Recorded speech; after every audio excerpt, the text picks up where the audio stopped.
हंगामा खेज किस्म का वीकेंड हमारा गुजरा है। उसमें पाकिस्तान तहरीक इंसाफ ने एक एहतजाज किया, उसको एहतजाज कह लें, उसको लॉन्ग मार्च कह लें, उसको अपना एहतजाज रिकॉर्ड कराना कह लें। पाकिस्तान तहरीक इंसाफ की नज़र से देखा जाए, या जिस तरह से वो कह रहे हैं वो ये कह रहे हैं कि जनाब ये भरपूर किस्म का एहतजाज था और ये कामयाब एहतजाज था, आवाम का समंदर था। लेकिन अगर हुकूमत की बात की जाए तो हुकूमत कह रही है चंद लोग बाहर निकलकर सामने आए थे और उसके बाद फिर वो अपने घरों को वापस चले गए। आज अली अमीन गंडापुर साहब ने केपी असेंबली में खिताब करते हुए कहा है कि अगर आईजी इस्लामाबाद को नहीं हटाया गया तो हम दोबारा से एक लॉन्ग मार्च करेंगे, दोबारा एहतजाज करेंगे। जब तक हमारे कारकुनों को जो हिरासत में लिया गया है उनको रिहा नहीं किया जाता तो एक और एहतजाज किया जाएगा। अच्छा, मामलात कुछ इस तरह के हैं कि हुकूमत पहली बार ऐसा देखने में लग रहा है, क्योंकि यूजुअली पाकिस्तानी सियासत एक बड़ा दिलचस्प किस्म का टॉपिक है। लगता है ऐसा जैसे हुकूमत को नहीं समझ आ रहा कि उनको क्या करना है, किस तरह से अपनी हुकूमत की कश्ती को आगे बढ़ाना है। अपोजिशन लाउड एंड क्लियर होती है, उसको पता होता है किस तरीके से हुकूमत की नाक में दम करके रखना है, किस तरीके से जो है ना सूरत हाल जो है वो इतनी हीटअप रखनी है कि हुकूमत के लिए हुकूमत चलाना मुश्किल हो जाए और फिर वो आवाम के अंदर भी सराहियत अपोजिशन करती चली जाती है। लेकिन पहली बार ऐसा देखने में आ रहा है कि हुकूमत को पता है कि जनाब उन्होंने किस तरीके से क्या कुछ करना है। 26वीं आईनी तरमीम आप सब जानते हैं, उसके हवाले से मुसव्विदा तैयार किया जा रहा है। अब हर सियासी जमात अपना एक अलग मुसव्विदा तैयार कर रही है और गुज़िश्ता रोज़ जो ऐवान सदर के अंदर तकरीब मुनक्किद की गई थी, ये बेसिकली फ़लस्तीनियों से इज़हार एकजहती के लिए तकरीब थी, ऑल पार्टीज़ कॉन्फ्रेंस मुनक्किद की गई थी। इसकी भी अंदरूनी कहानी सामने आई है। मौलाना फजल रहमान साहब भी वहाँ पर मौजूद थे, आसिफ अली जरदारी साहब भी मौजूद थे।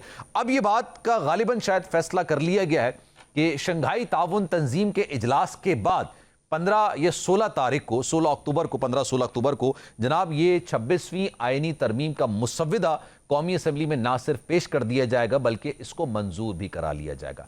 26वीं आईनी तरमीम वो आईनी तरमीम है जिस पर हुकूमत को भी गालिबन शायद बहुत सारी चीज़ों का आइडिया नहीं हो रहा था, ना ही पाकिस्तान पीपल्स पार्टी को हो रहा था। मौलाना फजल रहमान साहब ये कह रहे थे कि जनाब सबके पास अपना अलग अलग मुसव्विदा है, लेकिन इन शॉर्ट अगर बात की जाए हुकूमत को पता है कि हमने आगे क्या करना है। उन्होंने 15 दिन का या 1 महीने का प्लान बना के रखा है। अपोजिशन को नहीं पता कि उन्होंने आगे अपनी तहरीक को कैसे आगे बढ़ाना है। अली अमीन गंडापुर साहब एक बार फिर आज कह रहे हैं कि हम एक बार फिर एहतजाज करेंगे।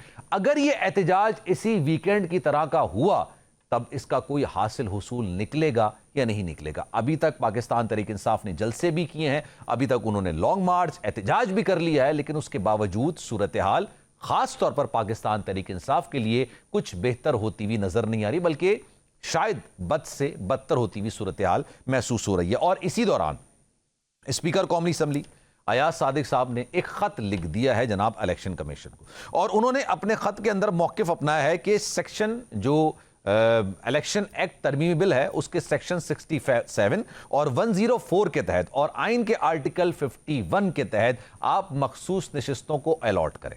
मखसूस नशिस्तों को अलॉट किया जाना चाहिए। अब मखसूस नशिस्तों के हवाले से भी सुप्रीम कोर्ट का एक फैसला आ चुका है। सुप्रीम कोर्ट के फैसले के बाद अब इलेक्शन कमीशन ने खुद बाकायदा सवाल कर लिया था कि हुजूर आप बताइए कि हमें क्या करना है। अगर हम इलेक्शन कमीशन जो है सुप्रीम कोर्ट के फैसलों पर अमल दरामद करता है तो ये जो तरमीम की गई थी, तरमीम तो बेसिकली नहीं की गई, जो कानून बनाया गया इलेक्शन एक्ट तरमीमी बिल का, उसकी खिलाफ वर्जी हो जाएगी।